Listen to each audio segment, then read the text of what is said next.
Hey, loose guys, you just came back from vacation, huh? Okay. So, it's a tall order, and I'm not going to be able to cover all the bases, obviously, but what I'd like to give you an idea is, first of all, to try to define the kind of challenge, to define modern Orthodoxy, to define the challenges that it poses, and to describe how that applies or might not apply in Israel. I hope that not a few of the things that I say you'll find useful, not just in terms of interesting information to pass on to people when you get on the other side of the pond, but in terms of your own lives, because you're all facing 4 years at college, if I'm not mistaken. Correct? That's where you're all at. How many of you going to YU, by the way? Anybody? Just a few. All right. So you'll be. So most of you are going to be in circumstances that will be extremely challenging. First of all, I want to I want to mention a conversation I had I feel so old. A conversation I had many years ago with my doctoral advisor at Harvard, Professor Yitzchak Twersky. Professor Twersky was could be seen as the most compartmentalized or the most modern Orthodox person you've ever met, because on the one hand he was a chaired professor at Harvard. He occupied one of the most senior Jewish studies positions in the United States. On the other hand, he was a Hasidic Rebbe. He was the Rebbe of the Talner Shtibel in Boston, and he was also Mori Varabi Rav Soloveitchik's son-in-law. So he carried a lot, but he could either be totally, as I said, totally compartmentalized or totally integrated personality, which is what we may be looking for. In any case, about 45 years ago, no less, about 35 years ago, that's better. About 35 years ago, we were talking about this very question about modern Orthodoxy, and he said to me with something of a scowl, he said, "You know what? Why do we have to, if we're committed to Torah mitzvos, so why add a tag? Why add an adjective? Modern is okay. All right. Centrist, he says, is a very bad word. It sort of like doesn't mean anything. Why don't we just say we're Orthodox and we're trying to figure out what that means in our world, and let everybody else figure out what their issue is," which I kind of like. So I'm going to talk. What I want to take as my point of departure is the idea that we're not trying to do anything which is outside of traditional Orthodoxy, but try to find out what kind of modalities of thought and life are possible as we encounter the outside world. And the truth of the matter is that it's a very appropriate topic, dafka for Hanukkah, as Hanukkah wanes away. Any of you been in Israel before, during this time of year, like in December on Hanukkah time? So you know that tomorrow they'll start serving hamantashen in the bakeries. We go from baked good to baked good. So thank you very much. The sufganiyot will disappear and the hamantashen will start appearing. Hanukkah is in fact emblematic of the kind of challenge that trying to be a Noved Hashem, a servant of God, a person who's devoted to Torah mitzvahs, while still living in a broader society, the kind of challenges that presents. I'd like to start, in fact, with a couple of verses from the first chapter of the book of Maccabees, which did not make it into the Tanakh, was preserved by the Catholic Church, and nevertheless is a very precious document for the history of Judaism. In the beginning of the first chapter, the author, who apparently lived here in Eretz Israel and was either an eyewitness to the events that he describes, or many of them, or had first-hand witnesses, he describes Alexander the Great and how Alexander had this tremendous vision of not only conquering the world to have an empire, but in fact to bring, and I'm going to use anachronisms here because I think they're absolutely appropriate, progressive enlightenment to the world, to upgrade the world to be involved in broader society. And everybody should be united in a universal vision, which is dictated by the wisdom and the achievement of Greece. He was a real, true believer. He wasn't just a person who was a very, very gifted military guy. He really thought that he could redeem mankind with this vision of enlightenment. One of the people who I think was whispering in his ear was his private tutor. Anybody know who Aristotle? Who? Plato? No, close. Aristotle. Aristotle was his, and in the movie it was played by nobody else, by none other than Peter O'Toole, who always played in roles like this when he was alive. In any event, so that was his vision, and and he tried to enforce or to inspire all of the multivarious peoples of his realm, of his new realm, which reached, by the way, all the way from Afghanistan to Greece to Egypt. There was a big empire to, in fact, get with the program and get with progress, get with enlightenment. In verse 11 of the first chapter. Let's start from with verse 10. From them came forth a sinful root, from the initial kings of that took the place of Alexander, who died young. There was the Syrian Greeks, and there were the Egyptian Greeks. And from their root, he said, the author says, came a sinful root. Antiochus Epiphanes, the son of Antiochus the king, he had been a hostage in Rome, and he began to reign, and so on. What had happened? Now we're talking around the year 170 BCE. Alexander had died in 323. So that we're talking about 140 years. No, 100. I'm not good at math. How much is that? 160 years later. In other words, for a period of 160 years, the Jews in Eretz Israel had been living under Greek rule, and the Greek rule of the Ptolemies. Okay, and they also believed in the program of Alexander. But we don't find that there weren't any rebellions then. We'll see in a second. Then around the year 199, the Syrian Greeks, who were based in Antioch, and the Seleucids, conquered the land of Israel under Antiochus III, and our Antiochus is Antiochus IV. That's when the trouble started. So, what happened? Well, why did everything go south as a result? So number one, things had not been 100% quiet up until then. When the Greeks came into Eretz Israel, and when they encountered Jews in other places, basically there were three different reactions to the attractions of of pagan advanced culture.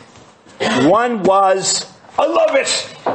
Let's get with the program. Let's be like everybody else. Let's go with you. All of man. As Schiller says in the Ode to Joy in the last movement of the Beethoven's Ninth Symphony. Alle Menschen werden Brüder. Everybody's going to be brothers. We'll all be the same. And we have to be like everybody else. That's one group. That's a very small group. Most of them were affiliated with Jews who lived actually on the other side of the Jordan, and the upper classes in Jerusalem, who had the most contact with their Greek rulers. There was another group that said, "Feh." That's a very eloquent Jewish response to things. In other words, we don't want any part of Greek culture. We're very happy, especially since every single aspect of Greek civilization was involved, or was affected, or was an expression of idolatry, was an expression of paganism. There was no value-neutral element in Greek culture. Theater, sports, everything was dedicated to this god, the other god. And as anybody who reads Chumash knows, right? If there's one thing that the Torah inveighs against, that the Torah is dedicated against, that is what? No? Avodah Zarah. Chazal put it very. It's a zero. If you were to read Chumash straight, it's a zero-sum game, right? Chazal themselves say, "Kol hamoda b'avodah zarah kekofer b'kol haTorah kula, kol hakofer b'avodah zarah kemoda b'kol haTorah kula." It's really a zero-sum game. That was another group. also small. Most people took the middle road. Most people took the middle road and argued, maybe we can find some kind of modus vivendi.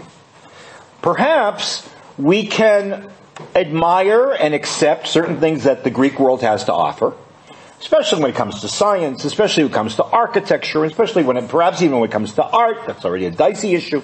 But maybe we can actually find some kind of modus vivendi without giving up our own integrity. In other words, so long as we can maintain our lives as Shomer Torah mitzvahs, maybe there's nothing wrong with being involved in the general, in what the general cultural advance appears to be. Many of the things that we find, I think it's pretty clear it's the majority. The majority of Jews were involved in. They took Greek names. I mean, to this day, Alexander is a very popular Jewish name. Alexander, they took they took Greek names. The third person mentioned in Pirkei Avot, not exactly a Greek manual, is a guy whose name was Antigonos ish Socho. None of the Avos were named Antigonos. Okay? It's that simple. But nobody said boo about it because there were certain things that were incidental which were not seen to be problematic. And that appears to have characterized the general trend. And under the Ptolemies, it appears that the kings didn't really push the issue. They supported quietly the more radical or the more enthusiastic Hellenizers. But as far as they were concerned, it's fine. That changed with Antiochus. For reasons I can't really go into right now. Antiochus was an absolute Hellenizing fanatic.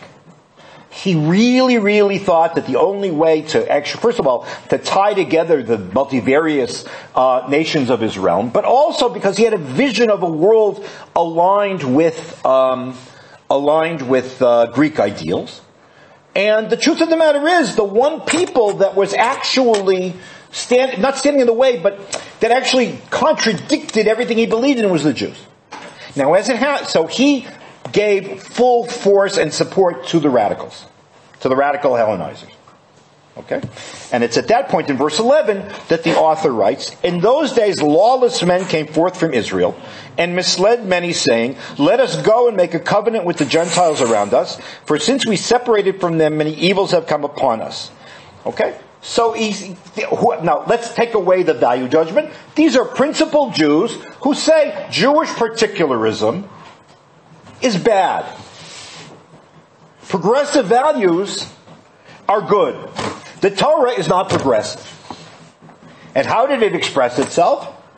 Not just by, interestingly, one of the first things that there's a whole political background to the edicts of Antiochus, but it's really not that important. They're not important for our purpose right now. One of the first things to go and to be banned was bris milah. Why was bris milah banned? Now, if you read Maccabees 1, you think the reason is because Antiochus wanted the Jews to stop being loyal to the traditions, to the memories of their people. But that's not the whole story. The story was that the Greeks worshipped the body. Marring the body was sacrilege. Marring the body is child abuse.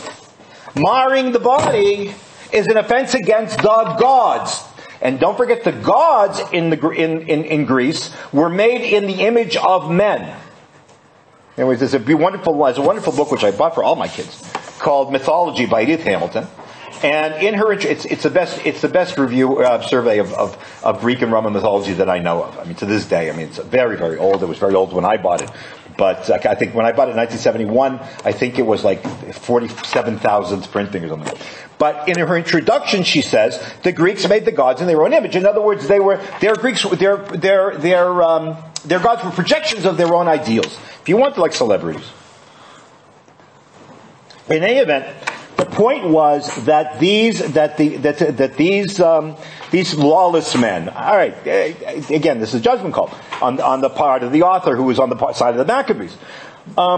is saying that, they want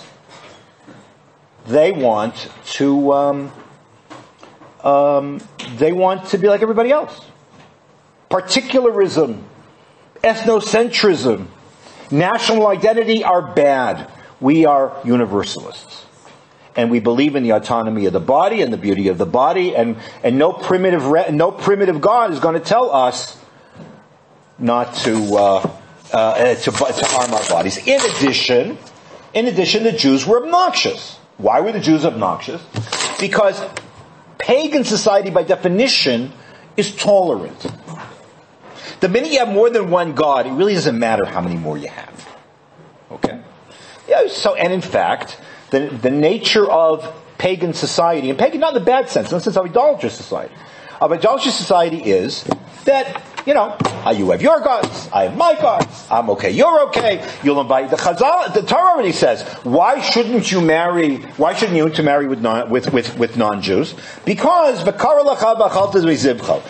you'll invite them to your house and you'll make them thank the Rabbanu Shalom, but they're going to go and invite you and you'll have to worship idols, because that's just etiquette.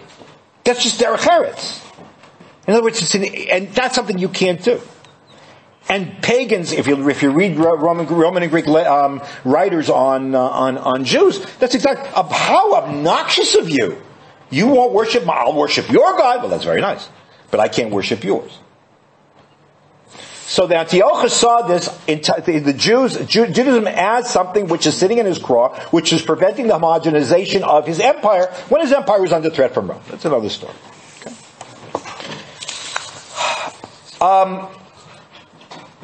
So how come this didn't come to a head before? And the answer is because the Greeks didn't push it. And because, as I said, apparently the people in the middle were saying, as long as we can, avail ourselves of the good stuff without violating our own religious integrity, what's wrong? This is when the point of no return hit. When you had to make that choice. And it was that requirement to choose between the outside world and the integrity of the service of the Rabbanu Shalom, which fomented and carried the rebellion. It wasn't a rebellion initially for political freedom. It was a rebellion for the integrity of the worship of God and the study of Torah and the performance of mitzvahs. It took another 20 years for people to figure out that maybe the only way to guarantee that is political independence. And in fact, I'm just mentioning this in passing, and in fact, it was also a tremendous trial for Torah Shebaal Peh because we had no Nevi'im anymore. And basically, put the Rambam aside for a minute, and basically, the kinds of questions that arose were unparalleled. But that's not for now. In other words, there'd never been, the issue of Kiddush Hashem had never come up. Fighting on Shabbos had never come up before. Rededicating a temple had never come up before. So that's part of Hanukkah that's not really for now. What's striking is after success had been had, after the Gezerot had been annulled, that didn't stop very people with integrity, Jews of integrity, from interacting to this degree with the outside world. So the question of assuming a fundamental looking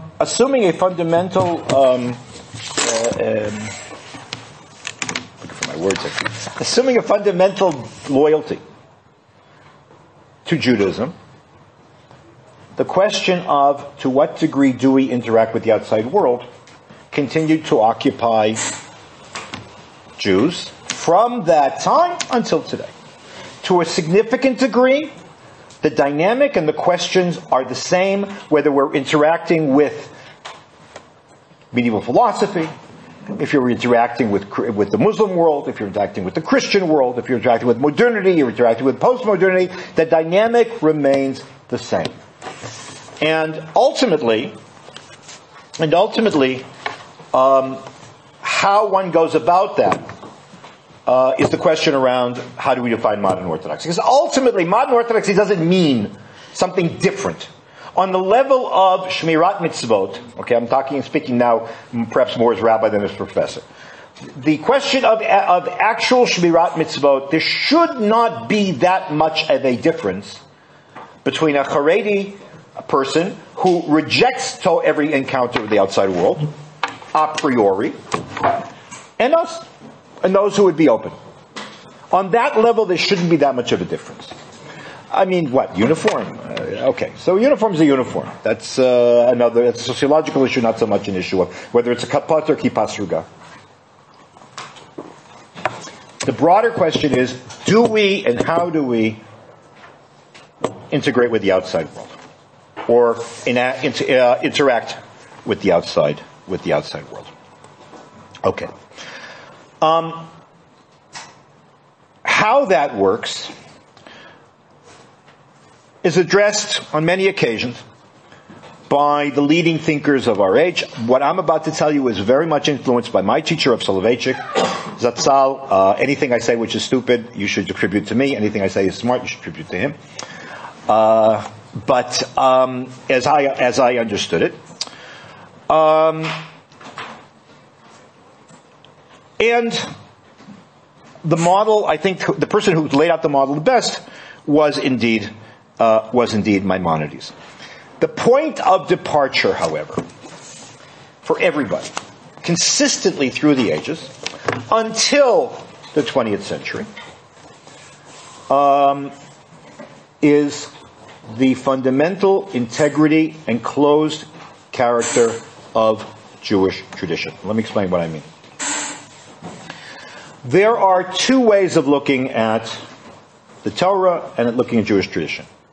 If you believe that it has continuity, then that means it transcends time and place. That there are ideals and there are principles which were given by God, interpreted by those who were authorized to interpret the Torah, Chazal, the Mosri Chachmei HaMasorah, who undertook to explain and to expand and to expound the Torah according to traditional methodology, and more importantly, in an aura, in an ambiance of Yirat Shamayim.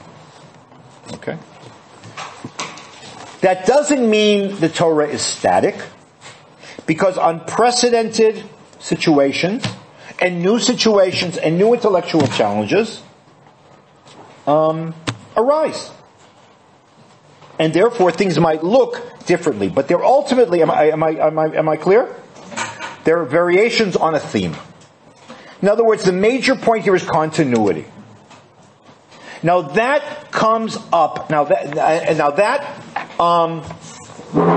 that's the problem with the challenge. It's that integral whole which interacts with other things. It interacts with Renaissance Italy, it interacts with philosophy, with science, whatever the case might be. The challenge, now, what all of those things that I mentioned have in common is the fact that they're all predicated upon, all the other things we interact with, that they represent integrated wholes on their own. Sort of like two worlds, like touching each other.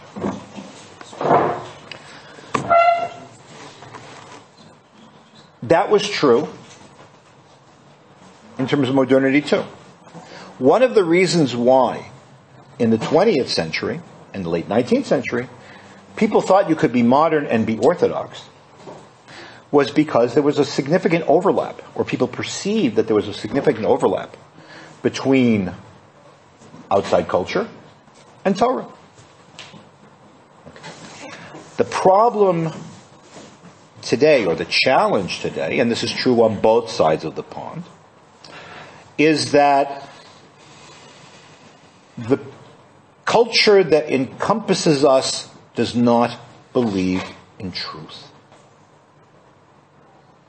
The culture that encompasses us and which streams into our phones, and from them into our Bluetooth headphones, and what are they called? Earbuds?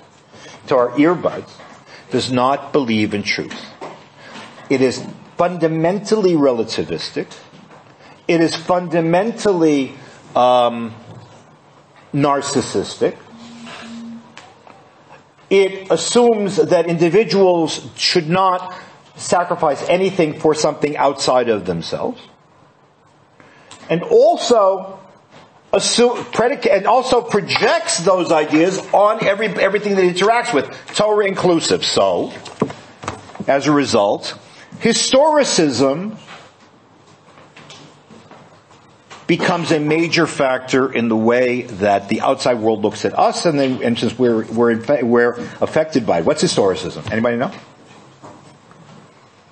Historicism says that nothing transcends time. Nothing is eternal. Everything's a result of changing times. So therefore, if something was said 1,000 years ago, that was then, this is now, we don't have to listen.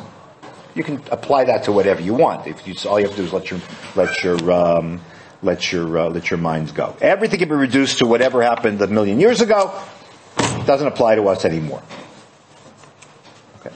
But that's the antithesis of believing in an absolute God who gives a Torah that transcends time and which is perpetually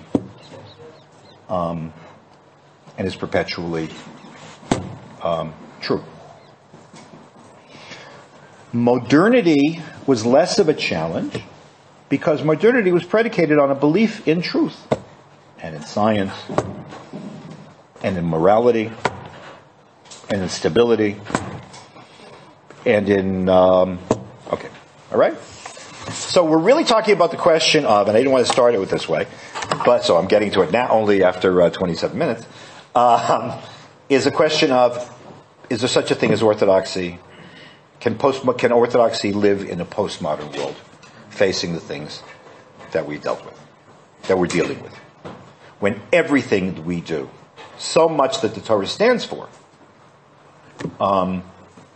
seems to contradict what dominant cultural norms seem to preach. Yeah, there was a question. Yeah. So, are you saying that modern orthodoxy now is different to modern orthodoxy in the 20th century or Persia or whoever, simply because they're interacting with something totally different? Right. Correct. Absolutely. Absolutely. However, as it happens, I think that the model of how we should interact with the outside world, or the tools, or the channels, I think can still be constructive and still be helpful. That's a good. You know what? Let's look at the texts, and then you can decide. Okay. The point of departure. And here we're going to get to Israel even as well. One of the best points of departure for looking at how this works is a pasuk in Devarim. You teach in Sfaradit, right? The classes are Sfaradit. Do you mind if I do Ashkenazis? When I speak in English, I fall back into Ashkenazis, and of course I lecture in Sfaradit. You tell me what you prefer. Sfaradit? Okay. Beseder. Oh, cut it out. I can't do that. It's bad enough that 2 years ago, I walked into class, and it turned out that the university asked me if I'd be willing to teach a course in English. I said, well, I have to think whether I remember my English, and I said, sure. And I walked in. It turns out that they hadn't passed that news on to the registrar. So I had 50 kids, 50 people in the class. 25 wanted Hebrew, and 25 didn't know any Hebrew. So I taught an entire year simultaneously in English and Hebrew. All I can tell you is I walked out. First of all, I constructively spoke out of both sides of my mouth, and on top of that, I walked out exhausted. So, all right, I'll stick to Sfaradit. We'll do it this way. Okay, there's a pasuk in Parshat Evet Chanan. Says the Torah, this is Dvarim Hey Techet. Re'ei limadeti etchem chukim u'mishpatim kasher tzivani Hashem Elokai lasot ken bekerev haaretz asher atem ba'im shama lirishta. This is the important pasuk. Ushmartem v'asitem ki hi chochmatchem uvinatchem le'einei ha'amim asher yishme'un et kol hachukim ha'ele v'ameru rak am chacham v'navon hagoy hagadol hazeh. So you should guard and you should perform all the mitzvot, because it is your chokhmah and your vina le'einei ha'amim, and that will elicit elicit a reaction from all the nations of the world who will say, Rak am chacham v'navon hagoy hagadol hazeh. So, Maimonides, on 2 occasions, zeroes in on this pasuk. And he says, look what the implications of this pasuk are. If the Torah is written in Hebrew and conveyed in Aramaic, it is impossible for the nations of the world to have such an affirmative and appreciative response to the Torah. You know why? Because they won't understand anything. Apparently, Maimonides says, therefore, the Torah must be able to be understood, expressed, and presented in a way that will command, to use a Jeffersonian turn of phrase, to command the assent and the respect of the intelligent non-Jew.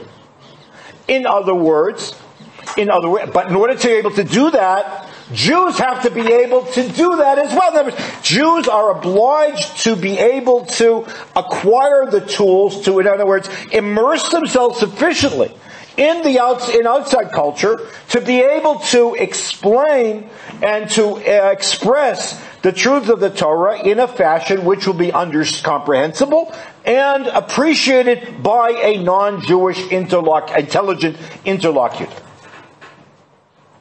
That's another thing that's wrong with my English, is after living here so long, I reach these big words. Which person you're talking to? In other words, it works both ways.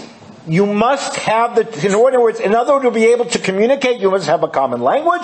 You must acquire that language, which means that you must understand the other guy with whom you're speaking to be able to get ideas across. Now, the Rambam says, this is in, you're welcome to look it up on your own. The Rambam picks this up in 2 different places. In the third part of the Mar Nevuchim, chapter 31, but more importantly,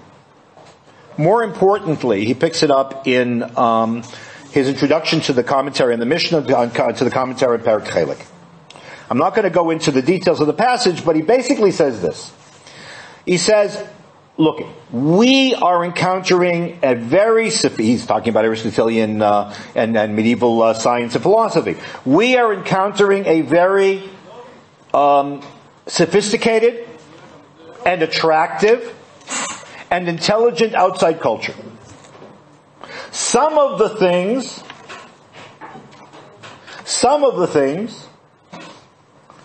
that we find there can be incredibly constructive. Some of them could be destructive. For example, the Greeks didn't believe in the creation of the world, and the Torah is predicated upon the creation of the world. The entire Torah's moral system is based on the idea of God being the creator, because God creates the world outside of time and space, and as a result can in fact dictate morality upon us. So we have to know how to critically present and critically engage the outside world. What will happen otherwise? What will happen otherwise is that the outside world will come in at us. We won't have the tools to know how to deal with it, to know how to answer its challenges, and people will get swept away. And you know what will happen then? They'll come back to us, other Jews I'm talking about, not unlike the Jews who were the Mityavnim in the first chapter of Maccabees, and say, your Torah is really stupid. Get with the program. It's so old-fashioned. Why do you do this? And why do you do that? And why does it say this? And if you can't come up with an intelligent response, you'll do exactly what the Torah says should not happen, and that is, the Torah will look stupid, Chalila, God will look stupid, and you will lose not only the non-Jewish world, you'll lose Jews. Yes? Doesn't that mean the Jews that are defending or that are debating need to be educated in Goyish studies? That's exactly correct. So the Rambam... At Goyish schools, with Goyish tutors? No. I don't think the Rambam would have thought that. I think the Goyish tutors maybe. But I think what the Rambam would have thought would be something like a YU. In other words, you study these things in the context of Torah studies, or after... There are a couple of different models. That's an excellent question.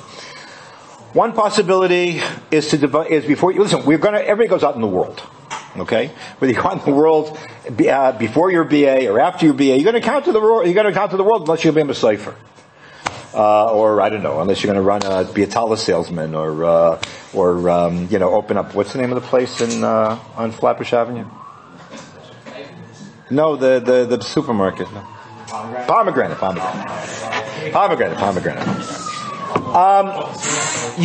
How you acquire the tools, there are a few different possibilities. One possibility is acquire the tools before you go to university and go and study in a non-Jewish university. Another possibility is to go to a Jewish university and acquire the tools in a more controlled environment, and then go out in the world. Number 3 possibility is to those are the two models. So if you are not someone who's supposed to be debating, or not someone who is type of chacham or greater, which is what he seems to be talking about, then you shouldn't be learning this. You should. The Rambam says explicitly at the end of the 4th chapter of Yesodei Torah, he says you have to get a solid Torah education before you go out, before you address these issues, and that means working on your emunah as well. Look at what am I going to tell you? You go into one of the similarities between woke culture, progressive culture on the campuses today, and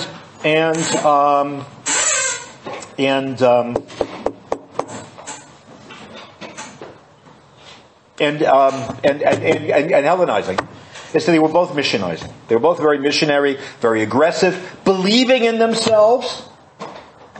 If you don't, and you have to, a Jew who's a mammon has to have the capacity to be able to. There's a social element to that, as well as an intellectual element to that. Rav Soloveitchik used to always say that there should be a 14th ani mammon.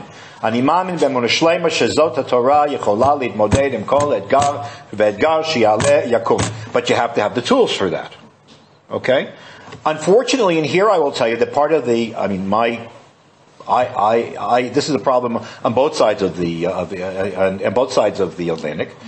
In Israel, it's a serious issue because there's Israeli Orthodoxy never, ever developed any kind of Torah Umada or Torah Im Chachma kind of model.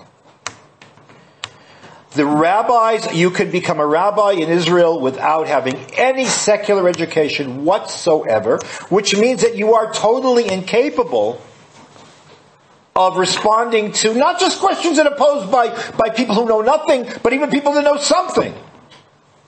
And the result often is precisely what the Rambam says about coming to a rabbi who doesn't know anything and saying, and you say all kinds of narishkeit, and you sound stupid. In fact, it used to make me crazy that they would have a rabbi discussing things with a professor. The professor would sound so impressive, and then the rabbi doesn't know how to respond because he doesn't understand what the guy's saying, so he says narishkeit. And the Torah ends up looking stupid. Oh, well, now, and that only confirms those who denigrate the Torah in terms of, like, so, well, I already knew that the whole thing was stupid. I mean, I'll tell you what my fantasy was. I remember that, I was ironing. why that detail sticks in my mind. I was once ironing and watching TV. And, in the days I had a TV. Nowadays you don't need TVs. I was watching TV, and there was actually a dialogue like this between a very prominent Dati Leumi Rosh Yeshiva and a very aggressive professor from Tel Aviv University, naturally. And they were talking about all kinds of stuff. And the professor is saying, the problem with you, Rabbi, is that you never read the Oration on the Dignity of Man by Pico della Mirandola, and that entire literature. Then you understand why my position is superior. He was an atheist and believed a humanist and believed in man and not with anything else. And the rabbi's going, well, I don't know who it is. We have the Torah. Okay, which is fine. But in my fantasy life, the rabbi would look at him and say, Pico was one of the great thinkers, if you don't know, of the Italian Renaissance. I happen to specialize in Italian Renaissance history, so I mean, it's something that I know of. And I said, what would have happened if the rabbi had looked at this guy and said, let me ask you a question. Did you read it in Latin or in Italian? Because there's a difference between the two versions. And not only that, but why are you saying that Pico agreed with you? He was a person of profound Catholic faith. He was a person who believed in miracles. He was a person who believed in the divinity of the Bible. Why are you enlisting him on your side? Okay, do you understand you understand my point? It's a challenge, and one of the things that is involved in being in challenge situations is also knowing one's limits. That sometimes there are questions that are posed you can't answer. But it's not simple, especially since in most universities you don't have a backup. There's not that many people who can engage. But in any case, the point that Maimonides was making was the fact that we have to be able to have the tools to do two things: to look at what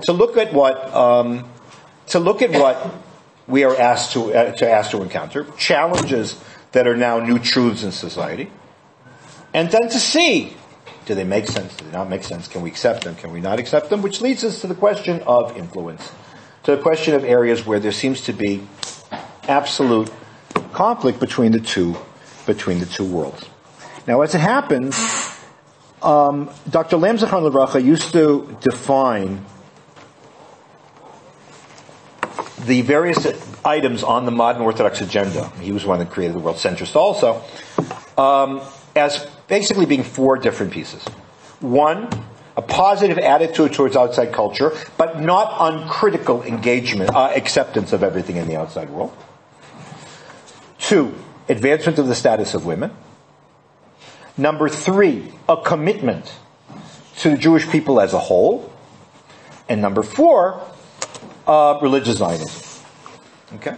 Now, as it happened, the Zionism part sort of got lost somewhere in America, and the engagement with secular culture somehow got lost in Israel, because, especially today, Jewish religious academics tend to have a marked tendency to go native, and not to engage, but rather to surrender. Yes. So, what's the point about Israel as a whole, like the people? A commitment to the Jewish people as a whole. In other words, not isolating ourselves from the Jewish community, not saying they're goyim, but really taking responsibility for preserving, for sharing Torah. Does that include progressive movements? What? Does that include progressive movements? So that's the question. What, you mean progressive Jewish movements? Yeah. To the degree that we can have common cause. Now that's exactly the point that Rav Soloveitchik made. Anybody read Kol Dodi Fake? So the point that Rav Soloveitchik made in Kol Dodi Fake is exactly that point. He says when it comes to things that affect our physical and political and social survival, we are absolutely committed. We can't accept things that deviate from clearly what the Torah allows. And that's where you draw the line. And in fact, that's why one of the points that's at bar today in Israel. I know I'm wandering a little bit here, but one of the major points right now in Israel as we sit here is precisely the question of who is a Jew and conversion, because that's where Jewish national and Jewish religious identity meet, and how we can possibly square the circle on that issue. But you know what? As long as it came up, let me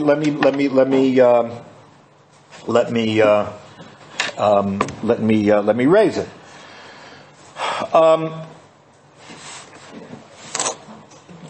There is no question that our view of who is a Jew is a mix, an inextricable mix of national, ethnic, and religious identity. When Rasag says, we are only a nation because of the Torah, that doesn't mean that the Torah is all there is. We are also a nation. And a Jew who's not Shomer Shabbos is also a Jew. But it is our covenant with God that makes us a Jew. That's the context that's the context that defines us. Okay? So a person to convert to be a Jew without a religious connection, there's no such thing. The reason why Kabbalat Ol Mitzvot is not mentioned in Shulchan Aruch is very, very simple, because it was given. And in legal literature, historically, things that go without saying usually do. On the other hand, you have a 300,000 people of Jewish origin in Israel who are marrying halachic Jews, and that kind of division can divide the Jewish community and provide, and it actually endangers our life as well.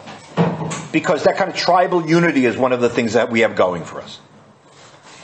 So then the question is, okay, so to what degree do we have the tools, the ability to be able to say, on the one hand, we will convert a person who will become less than 100% Shomer Shabbos.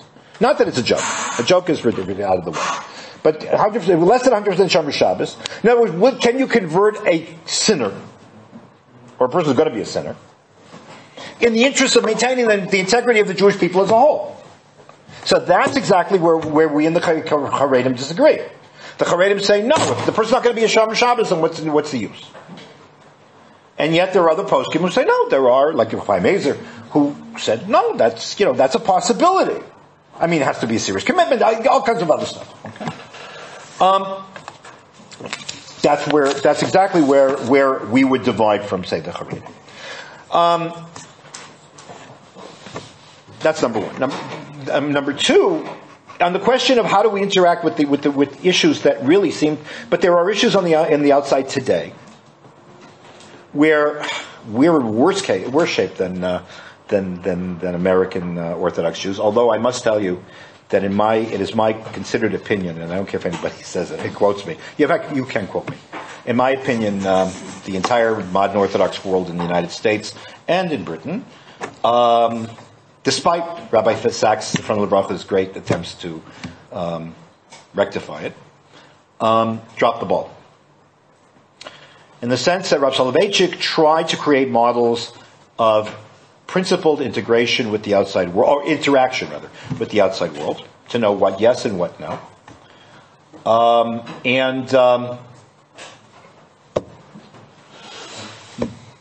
Nobody thought to cultivate people to follow him. I think I can say with no hesitation, there is absolutely no Orthodox thinker of any stature in North America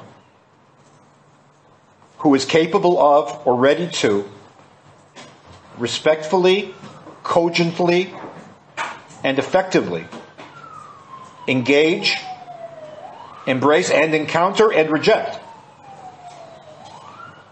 American progressive culture. Nada. In Israel, as it happens, there are a few. But, again, because of the fact that the religious Zionist world never thought about that was important, thought that Zionism was all that was important, 2 or 3 people aren't enough, and one of them is 87 years old, and his name is Shalom Rosenberg. He's one of the smartest people I ever met, but he's one person. So you guys, I have to tell you, therefore you guys are going into you're going to find yourself between Scylla and Charybdis, going into the outside world, because the tools aren't there, or they're just beginning to be thought about in terms of how to deal with these things. So, for example, let's talk about women's issues. Third wave feminism, has very clear demands, which have, in their more radical form, include total egalitarianism, no gender discrimination. I don't mean discrimination in the bad sense, I mean differentiation. No gender differentiation. And verging on gender, and that can lead to gender fluidity. it's an integral, it's a position which has a lot of integrity to it. The question is, what do we do with that? There are things that feminism can elicit from us. So that raises the question: how does Judaism interact? How do we get influenced? So the Torah is not influenced. What the Torah is over centuries is that it responds to stimuli. If a challenge comes from the outside world and something authentic is elicited within, then that's perfectly legit, because it comes out of the Torah's own integrity. So, for example, the revolution of women's literacy, Talmudic literacy, which was advanced by the Rav, who was a very conservative person, by the way, small c, is an example of that. Okay? On the other hand, anybody can see that the Torah is based on gender differentiation. So the question so the question becomes from an epistemological point of view. Everybody knows what epistemology is? How do we interact? Do we evaluate the challenges and demands of people who are imbued with other values? Do we respond by just adapting, even if the internal processes of the way the Torah works and halacha works wouldn't go in that direction? Or do we evaluate the outside world in terms of our own viewpoint and say, this can go, this can't go, this can go, this can't go? Do you feel tension with the outside world? Is it awkward? Yeah, but you know what? That's called Kiddush Shemayim. That's Kabbalah Solomon Shemayim. Sometimes the Jew is out of step with everybody else. Jews are always out of step with everybody else. Same thing with Jewish national identity, by the way. A cousin of mine told me not long ago that when I advocate that Jews should marry Jews, that's racist. Why? What's racist about it? It's nothing racist. Jews are not a race. If you walk around, the whole idea that the Jews are white is like insane. You walk around Israel, right? It's a matter of our people and our covenant and the rules which were demanded by God to preserve it. So that's a demand that's made of us. But that's something we can't give. Other things maybe we can. But on our own terms. And if it's not on our own terms, what ends up happening is, and here's where the issue of the progressive movements come in, is what's your point of departure? Our point of departure, an Orthodox point of departure has got to be, we evaluate everything through the lens of Torah. Writ large, writ wide. The Torah has a lot more possibilities than we're willing to admit, and a lot less than a lot of people would like. That's actually healthy. The non-Orthodox movements, the so-called progressive movements, have essentially, adapted two things. They've adopted two positions. Position number one is whatever society says is correct, but we will find echoes in it in Judaism to dress it up so it can be Jewish too, so that we can participate at the party as well. Chernichovsky has an image, the Hebrew poet has an image, which he actually intended it the opposite way. But Chernichovsky has an image of taking a statue of Apollo and putting tefillin on it. That's kind of what we're talking about. And the other part is coming back to what I said at the beginning, is the question of historicism. How did they do that? By saying, no, the Torah wasn't given at Sinai. The Torah wasn't given by God. The Torah is something the Jews came up with, and it's a function of those times, and therefore we can change it at will. No, they do it out of a good place. What do they say? It's coming from a good place because they want to stay Jews? But that's the antithesis of everything we believe in. Because when we encounter God and we encounter Torah, it's an act of revelation. We're standing there timeless. And all the generations are with us at all those times. We have a totally different way of looking at the world, which makes us separate. Rav Soloveitchik used to like to quote the Medrash of Bereishis Rabbah that why was Abraham called the Ivri? So as a play on words, the Medrash says, Ki kol ha'olam ba'ever hazeh v'hu me'ever hazeh. The whole world is on one side, and we're on the other side. That's a very uncomfortable position to be. It's very uncomfortable to be a Jew. You make the principal commitment. And that's why I said, in terms of can you become enriched by can we gain tremendous amounts from the outside world? Absolutely. On our terms. I mean, I'll be the last person. I mean, on my desk there's a Rambam and a Divine Comedy and a Chumash, bring before Hashem, and a copy of the Nefesh HaChaim, and 2 editions of the Divine Comedy by Dante Alighieri, and the dictionary, and an Italian dictionary, an English dictionary, and a Hebrew dictionary, because somebody stole my French dictionary. That's perfectly legit. But the Chumash and the Rambam, that's where it starts. Yeah. The way at least you seem to be outlining it, from my understanding, is if you were to follow, if the modern Orthodoxy idea was to follow more of a Haredi or Hasidic society or ideals, we wouldn't really be having these issues. For sure, it'd be more cut off from the world, and we wouldn't, we had the issue before you could defend yourself because you're not getting that proper education. But ultimately, it wouldn't really matter in a sense. In the sense that we've always been chased out, and we've always been pushed, and we've always been killed, and we've always been eradicated. So that would. By the way, that's not a good reason to be Jewish. That's not what I'm saying. These people say the Shoah is the reason to be Jewish. What I'm saying is to assume that won't happen if you defend yourself long enough, I think is faulty.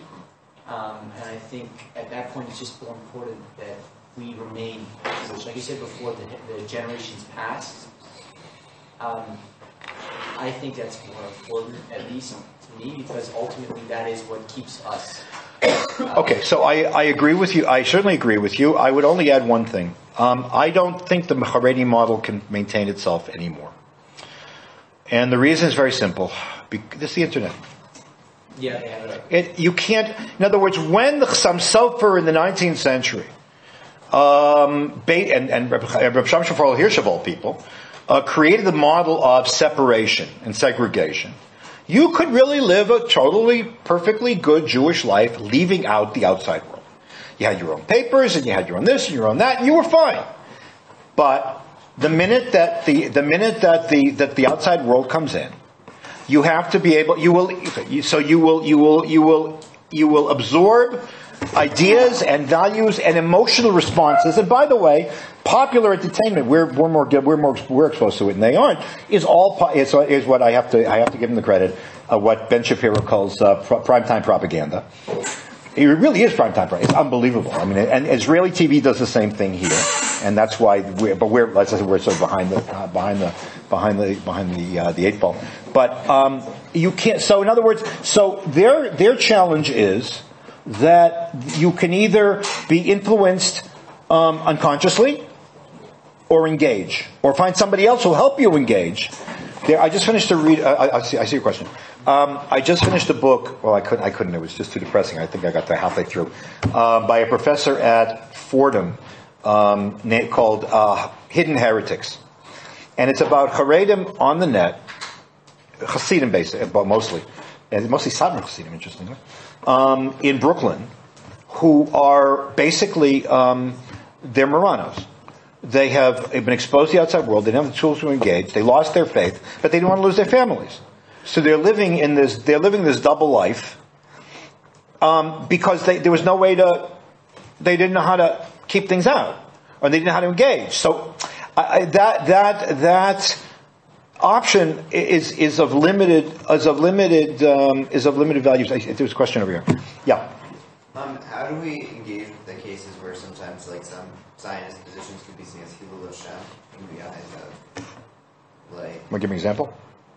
Like, I mean, for instance, there's plenty of examples, like the Temple Mount or other things. That's an example. Like, we're taking over Earth, like certain things that could be allowed that could be seen as Hilul Hashem in the eyes of nations. I mean, people who go in Har HaBayit are Mechal Hashem Shemayim? No, I'm not saying that they are, but like destroying, for instance, the like reconstructing the temple or certain okay. issues in the West Bank. I'm not. Okay. Like, I'm trying to say, how do we relate to that? Where the risk? Okay. First of all, rule number one is that they will always treat Jews who embarrass you. It's just, it's like your crazy uncle around the corner. Look it. We are in a very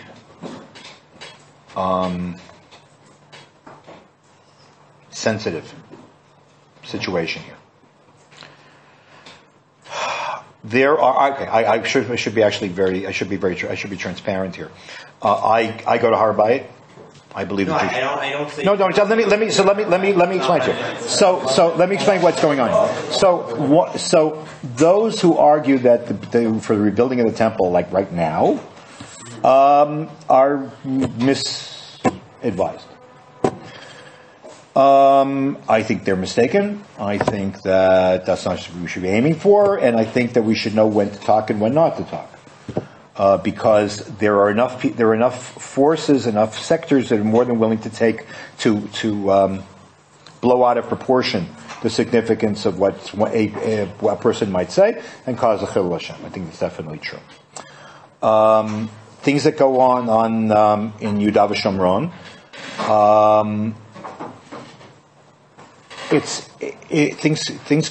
bad things can happen in an impossible situation. All I can tell you is for ourselves that having been there, right? I lived there, but aside from having been, in my case I was a cop, but and having had children in the army as well, we do the best thing. I mean, we have the best possible way to try to deal with impossible circumstances, which will be exploited anyways.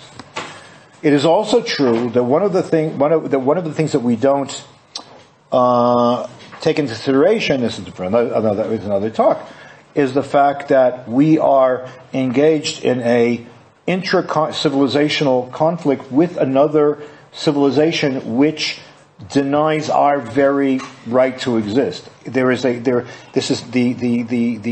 Our conflict with the Muslim world is a religious and civilizational one, and therefore things that we think don't have any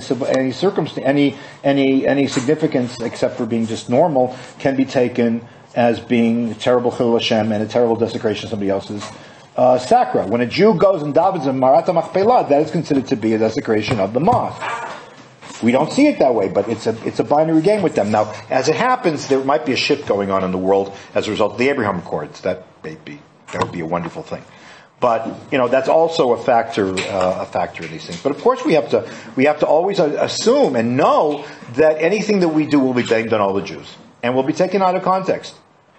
Every single a misdeed by one Jew will be automatically explained to everybody else. We can say it's not fair, we can cry and whatever. Just a fact of life. Let's suck up and realize. But sometimes it's unavoidable because people are looking for that. Especially today.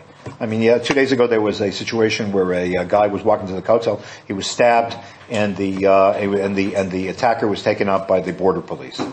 So what happens? One of the biggest influencers, that's what they're called? One of the biggest influencers in the world cut the video and just showed a picture of the border police shooting this guy. And I said, see, they just, Jews shoot random Arabs. So it's complicated. By the way, one of the things about modern Orthodoxy, or whatever you want to call it, is that we live in an increasingly binary world. It's all or nothing. Everything is all or nothing, and by definition, we're striving for nuance because the truth is in the middle. Yeah. Your issue with Muslim narrative with the internet, they do eventually update. For example, Israel's not all that old in the scheme of things, yet there is a huge amount of Hasidic narrative here, and they do live in the world outwardly on the side, and they do have access to Wi-Fi internet stuff, not the same way that. Yeah, there are filtered internet. And it's not like at least most of the ones that I know, they all have a phone. It's not a normal phone. Of course, it's a kosher phone. By the way, there was a time that was the normal phone. This was the exception. I remember when they first launched the iPhone, and I was like, oh my God. Yeah. I agree. I'm not saying that all of the Haredi, I'm just saying in the future, as time goes on, the Haredi world is going to find that this is going to increasingly be a problem. In fact, I'll tell you an interesting rule of thumb. I had a friend who was really the founder of Haredi studies in academia. His name was Menachem Friedman, Zechron Livracha.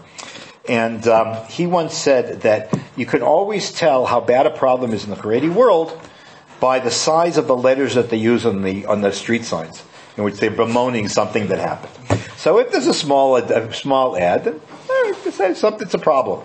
But if they like huge letters, like Otiot Shel Chidush Levana, like writ large, then it's a real issue. All of the internet pashkvilim in Geula and Bisharim are the size of these walls. So clearly somebody knows that something's cooking. And friends of mine who are journalists in the Haredi world know that it's not a marginal issue. Look at the truth. If I had to make the choice today, I don't know where I'd go. But I wanted to ask you more about the money issue. For me, that's the bigger issue. Which issue? But they don't work? Their wives are the only ones that work. And their community right now is paid off. It's paid by taxpayers. I know. And they don't go to the army. And the more that they grow, especially because the growth is exponential, is going to outreach the taxpayers' money within. Let's say 35 years. Let's say 35 years. It'll be less. Similar Arab issue as well. Look, I have never. I understand how they justify it, but the truth of the matter is, it's unparalleled in the history of Torah. Yeah.